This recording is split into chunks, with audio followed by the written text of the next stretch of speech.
नमस्कार, आप देख रहे हैं आवाज इंडिया, देश की भरोसेमंद आवाज। मैं हूं पिंकी सिंह शरावत। आइए नजर डाल लेते हैं देश और दुनिया की 20 बड़ी खबरों पर।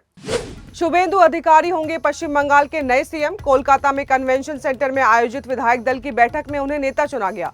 बैठक के बाद अमित शाह ने उनके नाम का ऐलान किया। शुभेंदु आज कोलकाता के ब्रिगेड परेड ग्राउंड में मुख्यमंत्री की शपथ लेंगे। टीवीके के प्रमुख विजय कुमार तीसरी बार लोक भवन पहुंचकर राज्यपाल से मिले। विजय द्वारा समर्थन पत्र सौंपने के बाद राज्यपाल राजेंद्र विश्वनाथ अर्लेकर ने उन्हें सरकार बनाने का न्योता दिया। विजय आज मुख्यमंत्री की शपथ लेंगे। सद्भावना यात्रा में शामिल होने के बाद गुरुग्राम में राहुल गांधी ने जनसभा को संबोधित किया। इस दौरान राहुल गांधी ने बेरोजगारी, चुनाव प्रक्रिया और केंद्र सरकार की नीतियों पर सवाल उठाए। उन्होंने आरोप लगाया है कि देश का धन कुछ उद्योगपतियों को दिया जा रहा है, जबकि युवाओं को रोजगार की बजाय सोशल मीडिया में उलझाया जा रहा है। पूर्व केंद्रीय मंत्री मणिशंकर अय्यर ने तमिलनाडु में टीवीके के साथ गठबंधन करने के कांग्रेस के फैसले को अवसरवादी करार दिया। उन्होंने कहा कि ये सुविधा की राजनीति तथा महात्मा गांधी की 1925 के उस कथन का अक्षम्य उल्लंघन है कि स्वराज का मतलब नैतिकता पर आधारित सरकार होना चाहिए। बिहार विधानसभा में नेता प्रतिपक्ष तेजस्वी यादव ने सम्राट चौधरी मंत्रिमंडल विस्तार के बाद प्रेस कॉन्फ्रेंस कर भाजपा, जदयू और एनडीए पर परिवारवाद को लेकर निशाना साधा। उन्होंने कहा कि भाजपा परिवारवाद की बात ना करे, क्योंकि मंत्रिमंडल में 3 पूर्व मुख्यमंत्रियों के बेटों की जगह दी गई है। गुजरात के कृषि एवं प्रवक्ता मंत्री जीतू वाघाणी ने भाजपा के पश्चिम बंगाल में चुनावी जीत को दूसरी आजादी बताया है। उन्होंने कहा कि ये नतीजे प्रधानमंत्री नरेंद्र मोदी के नेतृत्व में विकास पर जनता की स्वीकृति को दर्शाते हैं। रक्षा मंत्री राजनाथ सिंह ने शुक्रवार को सैन्य कमांडरों के सम्मेलन को संबोधित किया। जयपुर में आयोजित इस संयुक्त सैन्य कमांडर सम्मेलन में तीनों सेनाओं की लड़ाकू तैयारियों की व्यापक समीक्षा की गई है।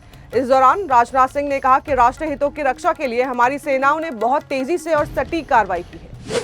नासिक टीसीएस मामले के बाद महाराष्ट्र सरकार ने कार्यस्थलों पर पॉश एक्ट के सख्त पालन के निर्देश दिए हैं। सभी संस्थानों को आईसीसी गठन और शी बॉक्स पोर्टल पर पंजीकरण अनिवार्य किया गया है। भाजपा नेता नीतीश राणे ने एआईएमआईएम को आतंकवादी संगठन करार दिया। ये बयान तब सामने आया जब अजदुद्दीन ओवैसी के नेतृत्व वाली पार्टी के एक पार्षद को नासिक के टीसीएस यौन उत्पीड़न और जबरन धर्मांतरण मामले की एक मुख्य आरोपी को कथित तौर पर पनाह देने के आरोप में मामला दर्ज किया गया। टीसीएस मामले में मुख्य आरोपी निदा खान की गिरफ्तारी और एआईएमआईएम पार्षद के ऊपर संरक्षण देने के लग रहे आरोपों पर पार्टी के राष्ट्रीय प्रवक्ता वारिस पठान ने प्रतिक्रिया दी है। उन्होंने कहा कि हमारी पार्टी के ऊपर फालतू के आरोप लगाते हैं, इनके पेटों में हमें देखने के साथ ही दर्द हो जाता है। अब निदा खान गिरफ्तार हुई है तो पुलिस प्रशासन है, उसकी जांच चल रही है। सुप्रीम कोर्ट ने मध्य प्रदेश सरकार से कहा है कि वो कर्नल सोफिया कुरैशी के बारे में विवादित बयान देने वाले अपने मंत्री विजय शाह पर मुकदमे की अनुमति देने पर फैसला ले। इस निर्देश के साथ कोर्ट ने सुनवाई 4 सप्ताह के लिए टाल दी है। विजय शाह के वकील ने कहा है कि उन्होंने अपने बयान के अगले दिन ही माफी मांग ली थी, लेकिन जज इससे आश्वस्त नजर नहीं आए। जम्मू और कश्मीर के मुख्यमंत्री उमर अब्दुल्ला ने बीजेपी पर साधा निशाना। उन्होंने आरोप लगाते हुए कहा है कि पार्टी जम्मू कश्मीर में राज्य का दर्जा बहाल करने के मुद्दे को वहां सरकार बनाने के लिए एक राजनीतिक हथियार के तौर पर इस्तेमाल कर रही है। उन्होंने ये दावा किया है कि नेशनल कॉन्फ्रेंस में किसी तरह की टूट या दल बदल की कोई संभावना नहीं है।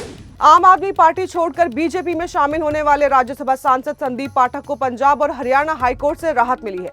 कोर्ट ने पंजाब सरकार को आदेश दिया है कि 11 मई तक बिना इस अदालत की इजाजत के कोई सख्त कदम संदीप पाठक के खिलाफ न उठाया जाए। उत्तर प्रदेश शासन नीम करोली बाबा के जन्म स्थान को विकसित करने को लेकर गंभीर नजर आ रही है। फिरोजाबाद के अकबरपुर का नाम बदलने से लेकर उनकी सूरत बदलने तक का काम शासन स्तर पर किया जा रहा है। इसी क्रम में फिरोजाबाद के जिलाधिकारी संतोष कुमार शर्मा ने जनपद के नागांव स्थित नीम करोली बाबा की जन्मभूमि पर चल रहे पर्यटन विकास कार्यों और मल्टीपर्पज हॉल निर्माण का गहन निरीक्षण किया। एयर इंडिया के सीईओ कैम्पबेल विल्सन ने कंपनी में चल रहे वित्तीय संकट के मद्देनजर को कड़ा रुख अपनाया है। उन्होंने सभी कर्मचारियों को स्पष्ट निर्देश दिया है कि वे तत्काल प्रभाव से गैर जरूरी खर्चों को निलंबित कर दें और भविष्य के अनावश्यक खर्चों को भी फिलहाल टाल दें। दिल्ली के सभी सरकारी स्कूलों में 11 मई से गर्मी की छुट्टियां शुरू होंगी। शिक्षा विभाग ने इस संबंध में आदेश जारी किया है। ये निर्णय छात्रों को भीषण गर्मी से राहत देने के लिए लिया गया। हालांकि 9वीं, 10वीं और 12वीं कक्षा के छात्रों के लिए विशेष व्यवस्था की गई है। पूर्वी जिला पुलिस ने हिमाचल के मलाना गांव से दिल्ली एनसीआर में चरस तस्करी करने वाले अंतर्राज्यीय गैंग का भंडाफोड़ किया है। पुलिस ने 5 आरोपियों को गिरफ्तार कर 480.4 ग्राम चरस और 7 मोबाइल फोन बरामद किए हैं। बंगाल में बीजेपी की जीत पर बांग्लादेश का आया है रिएक्शन। बांग्लादेश नेशनलिस्ट पार्टी के सूचना सचिव अजीजुल बरी हेलाल ने कहा है कि पश्चिम बंगाल में लंबे समय तक सत्ता में रहने के बाद टीएमसी की करारी हार देखकर मैं स्तब्ध हूं।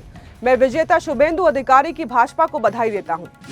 दादी की शादी की स्पेशल स्क्रीनिंग में एक्टर आमिर खान भी पहुंचे और उन्होंने अपनी फिल्म गुलाम का मशहूर गाना आती क्या खंडाला गाकर सबका दिल जीत लिया। इस बीच उनके साथ कपिल शर्मा भी झूमते हुए नजर आए। बीसीसीआई के उपाध्यक्ष राजीव शुक्ला ने कहा है कि शीर्ष परिषद सभी आईपीएल खिलाड़ियों के लिए टूर्नामेंट के दौरान पारदर्शिता बेहतर करने और सुरक्षा इंतजाम को मजबूत करने के लिए कड़े नियम ला रही है। टूर्नामेंट के दौरान खिलाड़ियों तक पहुंचने को नियंत्रित किया जाएगा ताकि किसी भी तरह की गड़बड़ी, बाहरी दखल या सुरक्षा खतरे से बचा जा सके। तो देश और दुनिया की बड़ी खबरों में फिलहाल के लिए इतना ही। जुड़े रहिए आवाज इंडिया के साथ, जल्द होगी मुलाकात। तब तक के लिए नमस्कार।